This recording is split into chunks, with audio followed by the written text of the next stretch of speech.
I am Malvika and I welcome you all to the Crystal YouTube channel. So आज हम लोग next chapter देखने वाले हैं, that is chapter number 2 of book 2 sociology, जिसका नाम क्या है, कल्चरल चेंज। तो सबसे पहले इसके इंट्रोडक्शन में हम लोग देखेंगे कि सोशल स्ट्रक्चर क्या होता है और कल्चर क्या होता है। सोशल स्ट्रक्चर होता है continuing arrangement of persons in relationships defined or controlled by institutions। ये वो कॉन्टीन्यूस अरेंजमेंट होता है रिलेशनशिप का लोगों के, जो कंट्रोल किया जाता है इंस्टीट्यूशंस के द्वारा। अब देखते हैं कल्चर क्या होता है। कल्चर क्या होता है, सोशली इस्टेब्लिश्ड नॉर्म्स और पैटर्न्स ऑफ बिहेवियर। अब इस चैप्टर में ना हम लोग सोशल रिफॉर्म मूवमेंट्स देखेंगे और कुछ कॉन्सेप्ट्स देखेंगे, जैसे कि Sanskritization, westernization, modernization and secularism. अब देखते हैं जो वेस्टर्नाइजेशन, मॉडर्नाइजेशन और सेक्युलराइजेशन है ना, ये कॉलोनियल इम्पैक्ट है, कॉलोनियलिज्म का इम्पैक्ट था इंडिया पे। बट जो संस्कृताइजेशन है ये प्री कॉलोनियल एरा से इंडिया में एक्सिस्ट करता है। अब हम लोग शुरू करते हैं 2.1 से, जिसमें हम देखेंगे social reform movements in the 19th and 20th century. Social reform movements आई क्यों थी, किसके अगेंस्ट में आई थी? तो हमारी सोसाइटी में ना कुछ सोशल ईवल्स एग्जिस्ट करते थे, लाइक सती प्रथा, child marriage, caste discrimination and जो विडोज को फिर से मैरिज करने के लिए अलो नहीं किया जाता था। ऐसे कुछ सोशल ईवल्स हमारी सोसाइटी में एग्जिस्ट करते थे।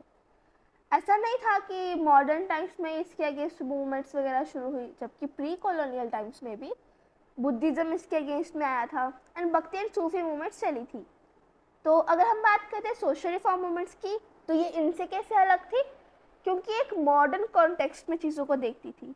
ये क्रिएटिव कॉम्बिनेशन था किसका, modern ideas of western liberalism and a new look on traditional literature.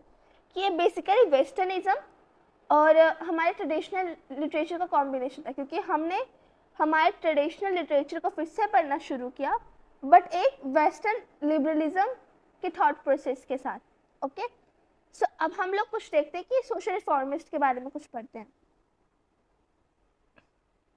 जैसे कि राजा राम मोहन राय थे, ये सती के अगेंस्ट थे एंड इन्होंने क्या बोला था कि जिंदा रहना भी वुमेन का एक नेचुरल राइट है, उसको हम लोग ले नहीं सकते हैं।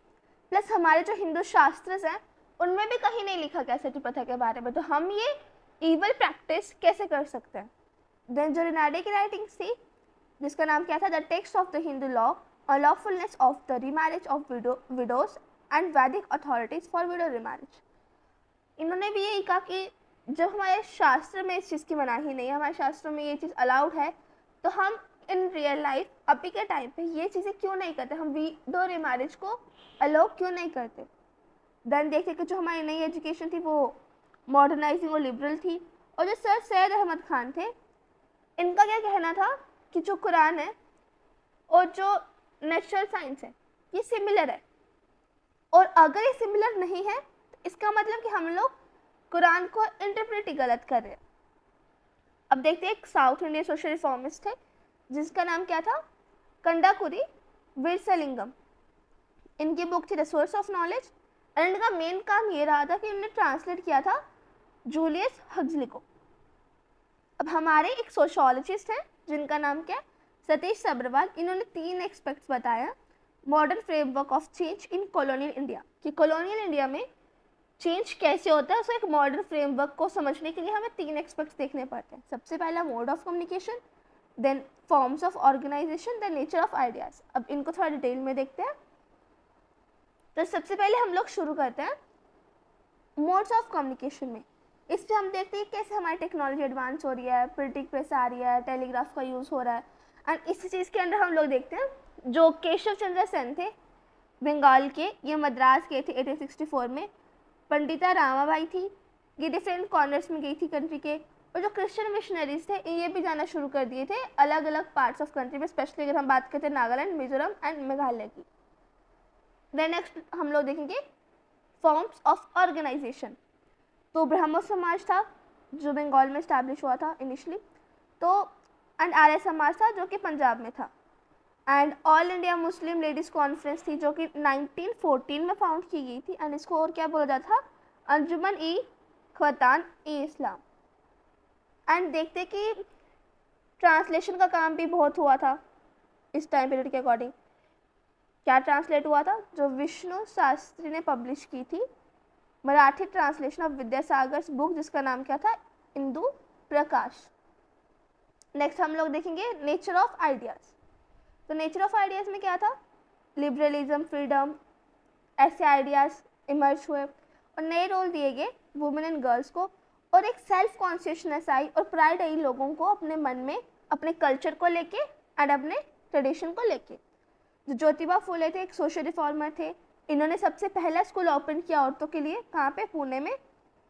एंड हम देखते हैं कि ये सब चीज़ें जब हो रही थी, ये सोशल रिफॉर्मर्स अपना वर्क कर रहे थे, तो लोगों में अ सेंस ऑफ क्वेश्चनिंग आ रही थी और उनको लग रहा था कि हाँ, हमें री इंटरप्रिटेशन करने की ज़रूरत है अपने वैदिक लिटरेचर को।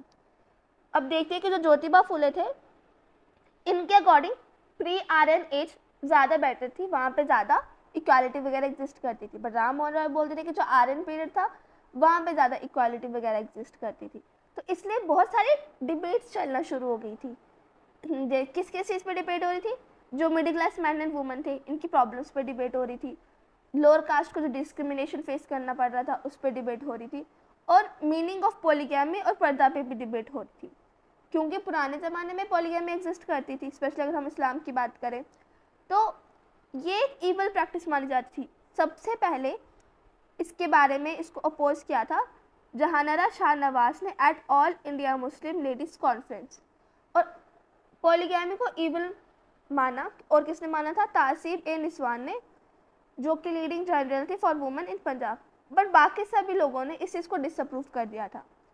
और किस चीज़ पे डिबेट चल रही थी? जैसे हम देखते हैं सती को अपोज किया था ब्रह्मो समाज ने, पर ब्रह्मो समाज के अगेंस्ट एक धर्मो सभा इस्टेब्लिश हुई बंगाल में ही, जिन्होंने बोला कि ब्रह्मो समाज के पास कोई राइट नहीं है कि वो हमारे सैक्रेड टेक्स्ट को इंटरप्रेट करे।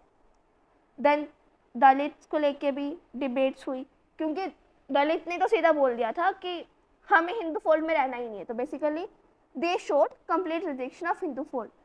एंड दलित में हम देखते हैं कि मॉडर्न एजुकेशन का यूज़ करके जो फुले ने स्कूल खोला था, तो वहाँ पे एक मुक्ताबाई नाम की लड़की थी 13 साल की, इसने कुछ चीज़ें लिखी थी दलित को लेके 1852 में।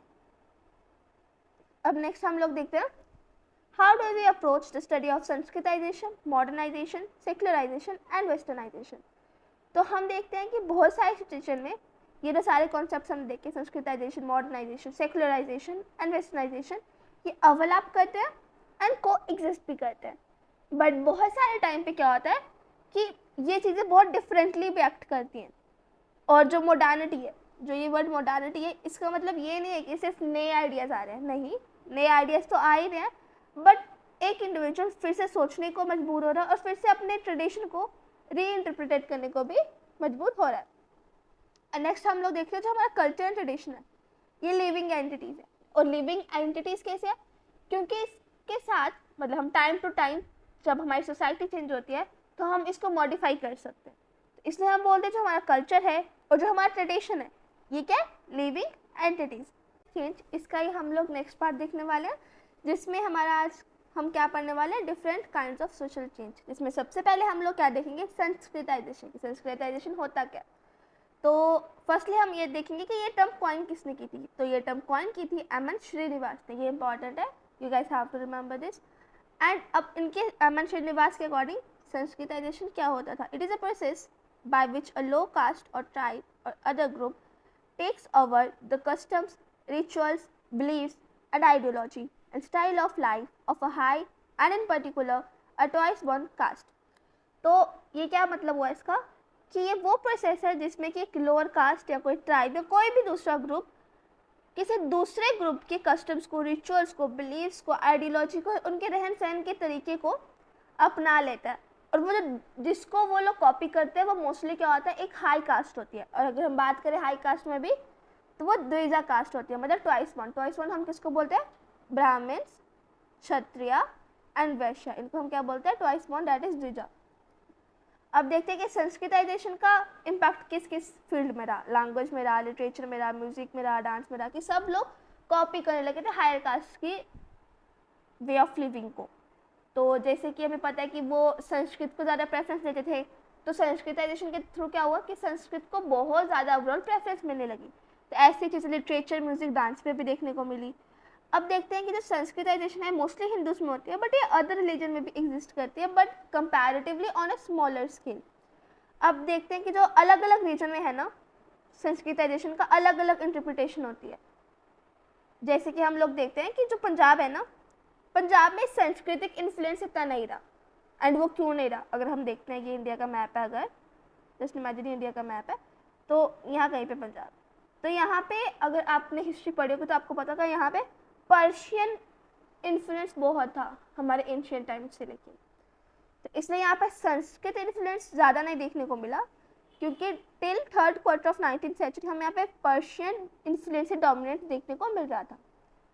अब संस्कृताइजेशन लोग फॉलो क्यों करते थे, क्योंकि उनको लगता था कि जो उनकी पोजीशन है, जो कास्ट हायरार्की में उनकी पोजीशन है, वो इम्प्रूव हो सकती है। एंड उनके अकॉर्डिंग जब उनकी कास्ट हायरार्की में पोजीशन इम्प्रूव होगी, देन ही उनका इकोनॉमी एंड पॉलिटिकल स्टेटस भी इम्प्रूव होगा। बट जो अपर कास्ट थे वो नो डाउट ऐसा नहीं चाहते थे कि लोअर कास्ट लोग भी आगे आएँ, इसलिए वो लोग उनको मना करते थे, उनको उन पर कॉन्स्टेंट लगा देते थे काइंड ऑफ कि नहीं, you guys can't do this, okay.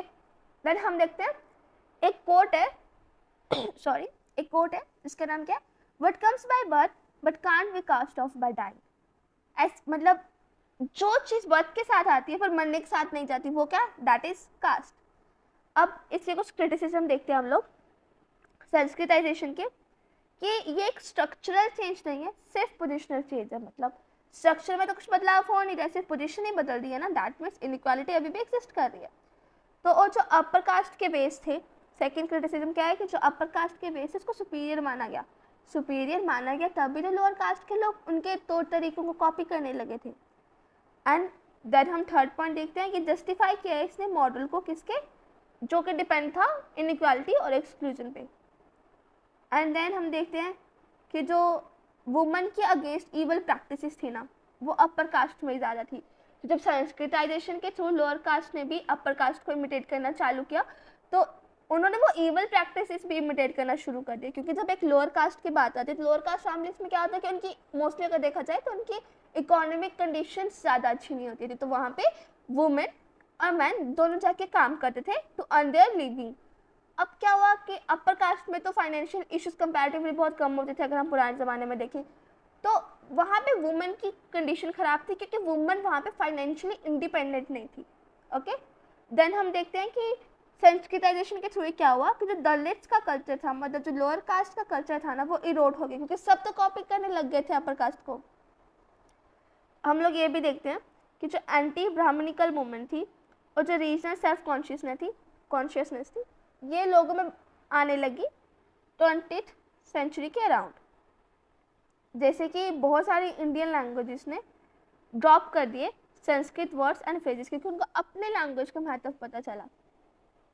And अब हम लोग आगे देखेंगे वेस्टर्नाइजेशन के बारे में, ओके। सो वेस्टर्नाइजेशन के एम एन श्रीनिवास ने कैसे डिफाइन किया, the changes brought about in Indian society and culture as a result of our 150 years of British rule, the term subsuming changes occurring at different levels, technology, institution, ideology and values। तो M S Srinivas के according क्या था कि जैसे कि आपको भी पता है कि 150 साल से ज़्यादा ब्रिटिश रूल रहा हमारे ऊपर, तो इसका बहुत सारा इम्पैक्ट रहा हमारी सोसाइटी पे, हमारी सोसाइटी के कल्चर को। तो इससे जब हमारी सोसाइटी पे इम्पैक्ट रहा, हमारे कल्चर पे इम्पैक्ट रहा, तो हम बोल सकते हैं कि जो वेस्टर्नाइजेशन से कहाँ कहाँ इम्पैक्ट रहा, टेक्नोलॉजी पे भी इम्पैक्ट रहा, इंस्टीट्यूशंस पे इम्पैक्ट रहा, आइडियोलॉजी पे इम्पैक्ट रहा, और हमारी मोरल वैल्यूज़ पे भी काफ़ी हद तक उसका इम्पैक्ट रहा। तो अब विद टाइम हम क्या देखते जा रहे हैं कि जो वेस्टर्न लाइफस्टाइल है और कल्चर है, ये बढ़ता जा रहा है। और इतना ही नहीं, हम लोगों ने वेस्टर्न वे अपना लिया थिंकिंग का भी। हम लोग जैसे देखते हैं कि जो टेक्नोलॉजी है वो वेस्टर्न है, जो हमारे कपड़े पहनने का तरीका है वो भी हम लोग वेस्टर्न स्टाइल अडॉप्ट करते जा रहे हैं, अपना ट्रेडिशनल स्टाइल भूलते जा रहे हैं। खाने से लेके हमारी छोटी से छोटी हैबिट, मतलब जो हमारे घर पे अगर टीवी है या सोफ़ा है, ये सब एक मिडिल क्लास भी अफोर्ड करता है, क्योंकि उनको लगता है कि हाँ हम ज़्यादा वेस्टर्नाइज्ड हो जाएंगे। अगर हम देखते हैं कि 19th सेंचुरी में, more specifically early 19th century में, तो वेस्टर्नाइजेशन को हमारे कुछ सेक्शन ऑफ सोसाइटी ने क्या किया था, एक्सेप्ट कर लिया था कि हाँ ये हमारी सोसाइटी के लिए अच्छी है, और वो चाहते भी थे कि इसका एक्सपेंशन हो, कि इस ये चीज़ जो है वेस्टर्नाइजेशन ये एक्सपैंड हो हमारी इंडियन सोसाइटी में, क्योंकि हमारी इंडियन सोसाइटी कैसे बला हो रहा है, ऐसा कुछ सेक्शन ऑफ सोसाइटी हमारी का कहना था। अब जैसे कि ये बॉक्स है, एनसीईआरटी के बॉक्स पे मैं इतना फोकस नहीं कर रही हूँ, but if you guys want तो आप लोग एनसीईआरटी से पढ़ सकते हैं। जैसे कि जॉन स्टुअर्ट मिल का कैसे था ऑन लिबर्टी, इसमें इंडियंस को पता चला मैग्ना कार्टा के बारे में, और कैसे लिबर्टी और इक्वालिटी के लिए स्ट्रगल हुई थी यूरोप और अमेरिका में। अब जो वेस्टर्नाइजेशन है उसका इन्फ्लुएंस रहा हमारे इंडियन आर्ट पे और लिटरेचर पे, जैसे कि हम देखते हैं अबिंद्रनाथ टैगोर, चंदू मेनन एंड बंकिम चंद्र चट्टोपाध्याय, इन पे तो काफ़ी ज़्यादा इन्फ्लुएंस देखने को मिला हमें वेस्टर्नाइजेशन का। रवि वर्मा ने भी एक पेंटिंग बनाई थी जिसमें दिखाया गया था एक मैट्रिलिनियर कम्युनिटी ऑफ केरला को, उनकी एक फैमिली को पोर्ट्रेट किया गया था, पर उनको पोर्ट्रेट किया गया था एक पैट्रिलिनियर न्यूक्लियर फैमिली की तरह। तो ये इमेज एनसीईआरटी में दे भी रखे, तो आप उसको देख सकते हैं। अब देखते हैं कि जो श्रीनिवास जी थे, जो हमारे एम.एन. श्रीनिवास, उनका क्या कहना था कि जहाँ पे लोअर कास्ट संस्कृताइज्ड हो रही है वहाँ पे अपर कास्ट वेस्टर्नाइज्ड हो रही है। जैसे कि जो लोअर कास्ट के लोग थे, हमने पहले पढ़ा कि वो अपनी पोजीशन को इम्प्रूव करने के लिए संस्कृताइजेशन के प्रोसेस में इंडल्ज हो रहे थे, वैसे ही क्या हो रहा था, तो अपर कास्ट अपनी कंडीशन को और ज़्यादा इम्प्रूव करने के लिए वेस्टर्नाइजेशन के प्रोसेस में इंडल्ज हो रहे थे। नेक्स्ट हम लोग देखने वाले मॉडर्नाइजेशन एंड सेक्युलराइजेशन। तो सबसे पहले जो मॉडर्नाइजेशन और सेक्युलराइजेशन है, इनको हम एक साथ पढ़ते हैं क्योंकि ये एक दूसरे के साथ लिंक्ड है, तो हमें इनको एक ही साथ पढ़ना चाहिए। और ये बोथ क्या है, ये दोनों ही पार्ट हैं सेट ऑफ मॉडर्न आइडियाज़ का।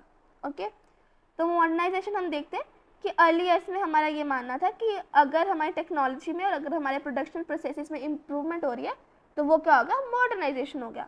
बट हमें बाद में पता चला और बाद में हम लोगों ने ये चीज़ डिसिफर की कि अगर हम लोग पाथ ऑफ डेवलपमेंट वो फॉलो कर रहे हैं जो वेस्टर्न यूरोप में और नॉर्थ अमेरिका ने किया था, और वही हो गया है कि अगर दूसरी सोसाइटी को डेवलप होना है तो उनको भी वही पाथ ऑफ डेवलपमेंट फॉलो करना पड़ेगा, उसको बोलेंगे मॉडर्नाइजेशन।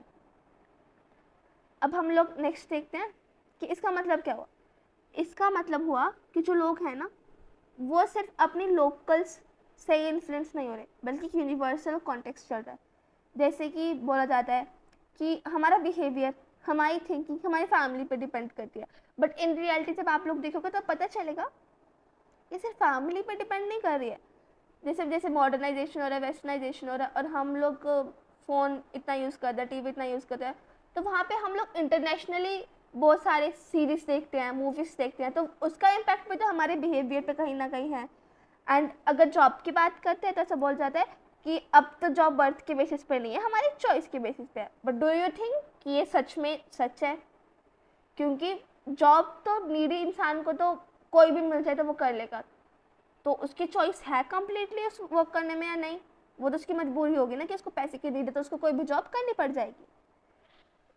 जैसे कि मैंने यहाँ पे लिखा भी है कि जो इंडिया में है जॉब को देखते हैं हमेशा चॉइस की बेसिस पे नहीं होती है। एंड अगर हम शादी की भी बात देखते हैं तो वो अभी भी हमारे यहाँ पे विद इन कास्ट या कम्युनिटी ही होती है, और रिलीजियस बिलीफ भी हमारी सोसाइटी में बहुत ज़्यादा डोमिनेट करते आती थी। तो अगर हम देखें मॉडर्न वेस्ट में सेकुलराइजेशन का मतलब क्या है कि उनका रिलीजन से कोई लेना देना नहीं है, मतलब स्टेट और रिलीजन बिल्कुल अलग है, तो वो इंटरफेयर नहीं करेंगे एक दूसरे के मामलों में। तो इसलिए हमने ये एक परसेप्शन बना दिया कि अगर एक कंट्री जितनी ज़्यादा मॉडर्न है वो उतनी ज़्यादा सेकुलर हो जाएगी, जबकि ऐसा नहीं है, पूरी तरह ऐसा नहीं है, मतलब ऐसा है भी और नहीं भी। कुछ कंट्रीज में चीज़ एप्लीकेबल होती है कि कुछ कंट्रीज बहुत मॉडर्न है तो वो ज़्यादा सेकुलर भी हमें देखने को मिलती है, but it's not always true. जैसे कि सेकुलरिज्म के साथ साथ हमें यह भी देखने को मिलता है कि कुछ कंट्रीज बहुत मॉडर्न है पर वहाँ पे रिलीजियस कॉन्शियसनेस इतनी है और रिलीजन के ऊपर इतने ज़्यादा कॉन्फ्लिक्ट होते हैं वर्ल्ड वाइड। जैसे कि हम लोग अभी भी इसराइल पैलेस्टीन के वॉर देख सकते हैं, तो वहाँ पे भी मेन चीज़ का क्या, रिलीजन का इशू आ रहा है कि क्रिश्चियनिटी अगेंस्ट इस्लाम, तो यही सब वहाँ पर चल रहा है। तो हमें ये देखने को मिल रहा है, हमेशा ऐसा मतलब नहीं है कि अगर एक कंट्री मॉडर्न ज़्यादा है तो वो सेक्युलर ज़्यादा होगा। ऐसा भी हो सकता है कि एक कंट्री मॉडर्न है बट स्टिल उसमें जो उस कंट्री के लोगों में रिलीजियस कॉन्शियसनेस बहुत ज़्यादा है। और अगर हम बात करते हैं हमारे ट्रेडिशनल इंडिया की, तो हमारे ट्रेडिशनल इंडिया में जो कास्ट सिस्टम था वो रिलीजियस फ्रेमवर्क के अंदर वर्क करता था, that is purity and pollution के कॉन्सेप्ट के बेसिस पे। बट अगर हम अभी का देखें, अभी की बात करते हैं आज की, तो कास्ट में नो डाउट अभी भी कुछ लोकल एरियाज में ग्राउंड लेवल पे हमें डिस्क्रिमिनेशन देखने को मिलता है, बट मेजरली कास्ट किस चीज़ पे वर्क करिए, कैसे वर्क करिए, वो वर्क करिए as a political pressure group. इसलिए कास्ट एसोसिएशंस इस्टेब्लिश की जाती हैं और कास्ट में पॉलिटिकल पार्टीज भी बनती हैं। तो हम देखते हैं कि जो कास्ट का रोल है ना वो चेंज हो गया। तो इस चीज़ को जब हम कास्ट का रोल चेंज हो गया, वो थोड़ा सेक्युलर मोड में आ गया, तो उसको हम क्या बोलते हैं, सेक्युलराइजेशन ऑफ कास्ट। तो यहाँ पे हमारा चैप्टर कल्चरल चेंज खत्म होता है। सो नेक्स्ट चैप्टर हम नेक्स्ट वीडियो में देखेंगे। So that's it for today's guys, thank you.